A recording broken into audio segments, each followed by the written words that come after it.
नमस्कार, सुप्रभात। स्वागत आप सभी का सब रंग में। मित्रों, आज की शुरुआत एक सुंदर सी छोटी सी प्रेरक कहानी से। एक राजा ने एक प्रतियोगिता आयोजित करवाई कि सबसे सुंदर हाथ किसके हैं मेरी प्रजा में, तो वो आओ। सबने अपने हाथों को बड़े अच्छे से सजाया संवारा, उस पे मेहंदी वेहंदी सब लगाई, पहुंच गए अपने दोनों हाथ आगे करके।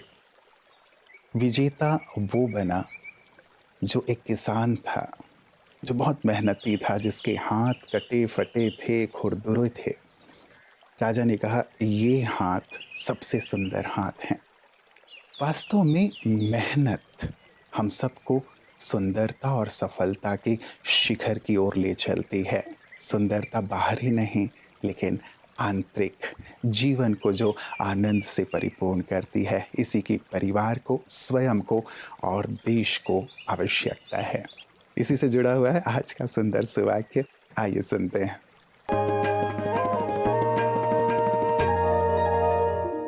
जिस मेहनत से आज आप भाग रहे हैं, वही कल आपको सफलता दिलाएगी। झोंक दो खुद को मेहनत की आग में, यही कल आपको हीरा बनाएगी। मेहनत के महत्व के बारे में हम सभी जानते हैं और आज की जिम्मेदारियों को कल पर नहीं टाला जा सकता, क्योंकि समय किसी का इंतजार नहीं करता और इस प्रतिस्पर्धी दुनिया में ढीलापन विफलता का सबसे बड़ा कारण है। अब कड़ी मेहनत के संबंध में एक दिलचस्प बात है। किसी को कुछ भी कठिन पसंद नहीं है और वास्तव में कुछ भी कठिन नहीं है। जब आत्मा आध्यात्मिक शक्तियों से भरी हो, यह आत्मिक शक्ति की निकासी है जिसने हर काम को कठिन बना दिया है। एक बार जब हम आत्म चेतना का अभ्यास करके खुद को परमात्मा के कंपन के साथ जोड़ लेते हैं, तो लक्ष्य स्पष्ट हो जाएगा और आत्मा को इसे प्राप्त करने के लिए मेहनत नहीं करनी पड़ेगी। तो परिश्रम की अग्नि में झोंककर खुद को हीरा बनाएं।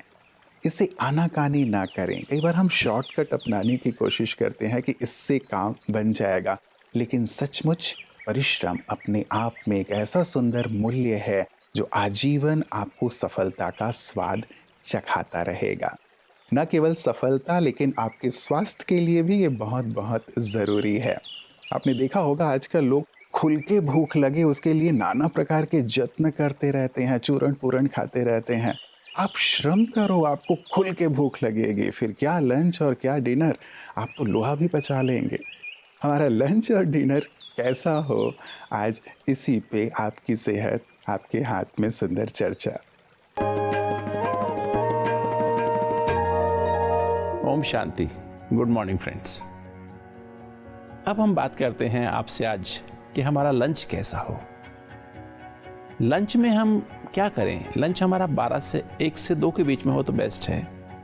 और लंच में जैसे बताया, पहले आपको एक आपने सलाद खा लिया, एक प्लेट सलाद की खा ली, और उसके बाद आप जो सुबह का जो ब्रेकफास्ट है उसमें प्रोटीन, फैट, कार्बोहाइड्रेट्स और सारे विटामिन मिनरल आ गए। ऐसे ही लंच में भी आप ऐसा ही बैलेंस डाइट लें, संतुलित भोजन लें। तो आप जो है चपाती, सब्जी और दाल अधिकतर दिन में जरूर लेनी चाहिए। और याद रखें, जो हम वेजिटेरियन, जो शाकाहारी भोजन है, उसमें अगर हम चपाती खाली खाते हैं, अगर उसमें दाल नहीं है, तो उसका जो इफ़ेक्ट है, उसमें जो प्रोटीन के कंटेंट है वो हमें अब्जॉर्व नहीं होता है। तो आप क्या करें, 4 किलो गेहूँ ले लें और 2 किलो उसमें चना मिला दें। इस रेशो में अगर आप आटा पिसवाते हैं तो आपकी चपाती बहुत अच्छी, एक हाई इसकी प्रोटीन वैल्यू लगभग एग के बराबर हो जाती है, लगभग 13%। लगभग गेहूं में प्रोटीन की कंटेंट 6% होती है और दालों में यूजुअली 20 से 24% प्रोटीन कंटेंट, दोनों का मिलकर के लगभग 12 से 13%, जो कि अंडे में प्रोटीन और बहुत हाई क्वालिटी प्रोटीन हो जाती है।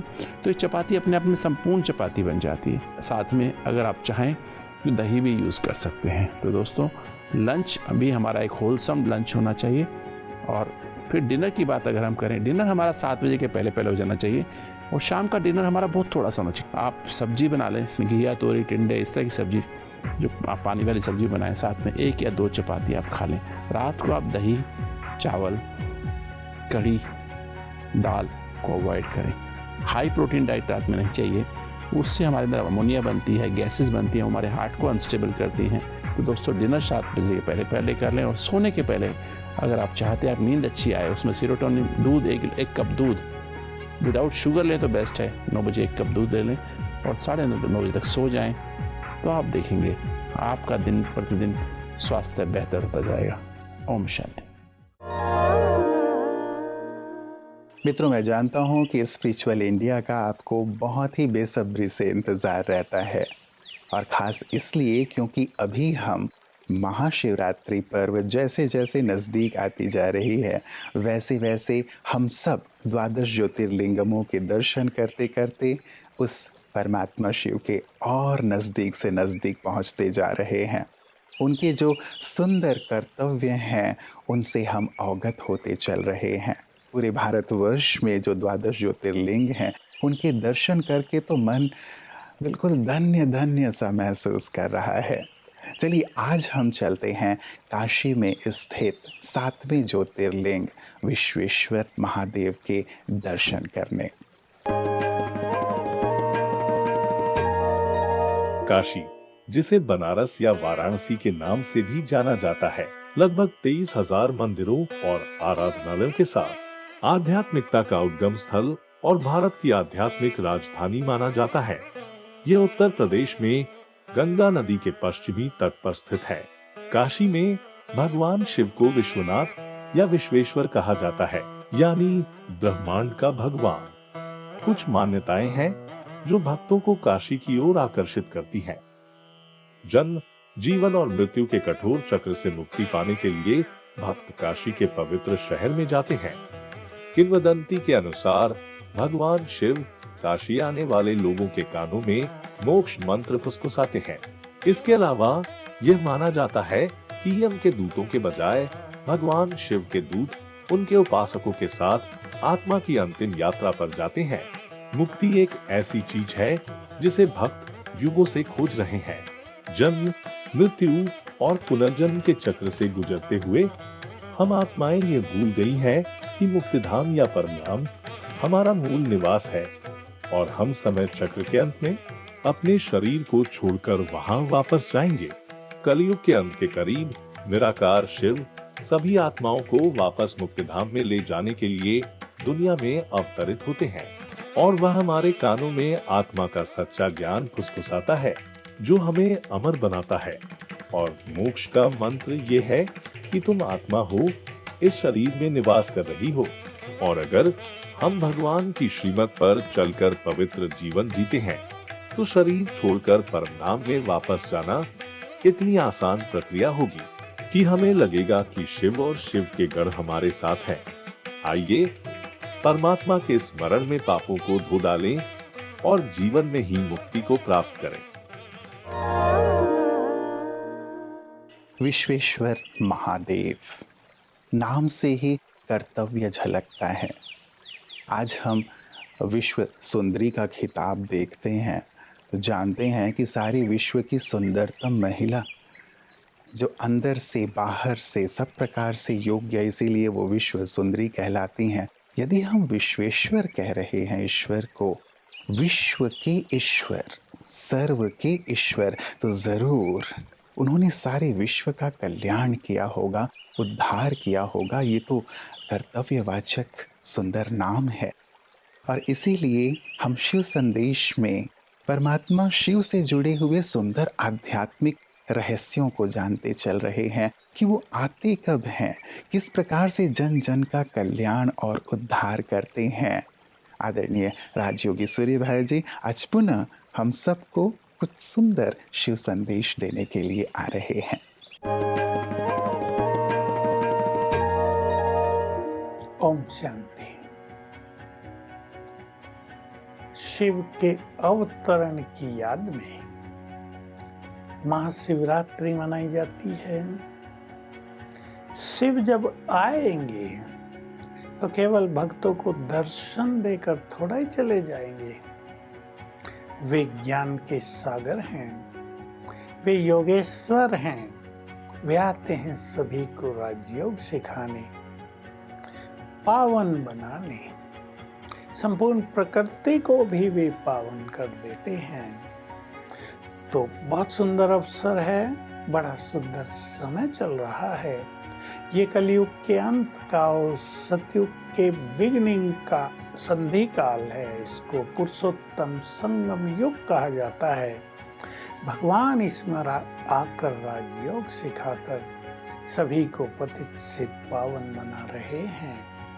तो हम सभी का आह्वान कर रहे हैं कि जो दिखाया है कि ज्ञान सूर्य प्रगटा अज्ञान अंधेर विनाश, परमात्मा जो ज्ञान सूर्य है वे आकर सत्य ज्ञान देकर सभी के अंदर में समाये हुए अंधकार को नष्ट कर रहे हैं, सबके चित्त को प्रकाशित कर रहे हैं।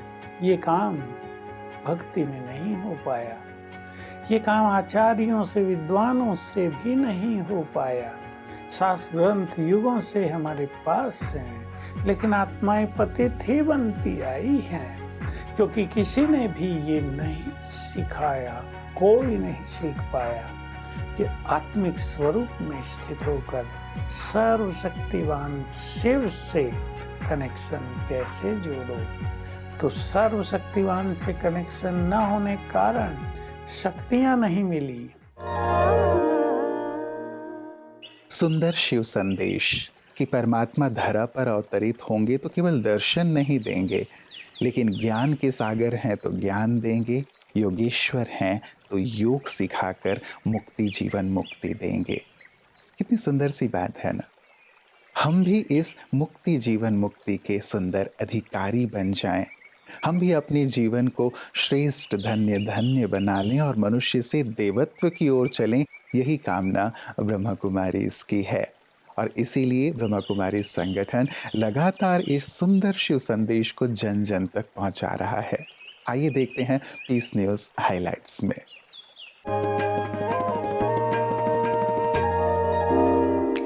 देश प्रेम और फिटनेस के प्रति जागरूकता फैलाने के मकसद से हरियाणा में अंबाला कैंट सेवा केंद्र द्वारा मेरा भारत मेरी जान मिनी मैराथन आयोजित की गई। 6 किलोमीटर की इस मिनी मैराथन में 200 से भी अधिक लोगों ने भाग लिया, जिनका उत्साहवर्धन करने पहुंचे हरियाणा के गृह एवं स्वास्थ्य मंत्री अनिल विज। ब्रह्म कुमारी विश्वविद्यालय के सभी लोगों का बहुत आभार प्रकट करना चाहता हूँ। समय समय पर और भी कई कार्यक्रम ये आयोजित करते रहते हैं।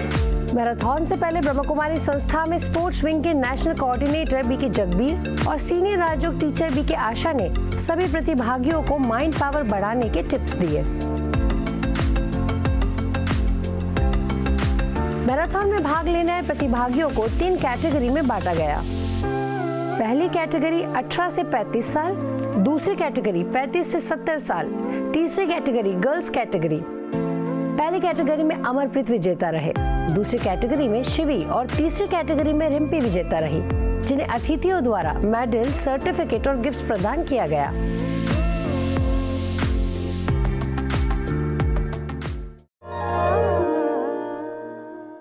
कहते हैं जिंदगी उसी की मस्त है जो अपने कार्यों में व्यस्त है, जो मेहनत कश है। क्यों ना हम अपनी मेहनत के माध्यम से अपने सपनों का महल तैयार करें। कहते हैं मेहनत का फल बहुत मीठा होता है और हम इतनी शांति से परिश्रम करें कि हमारी सफलता शोर मचा दे।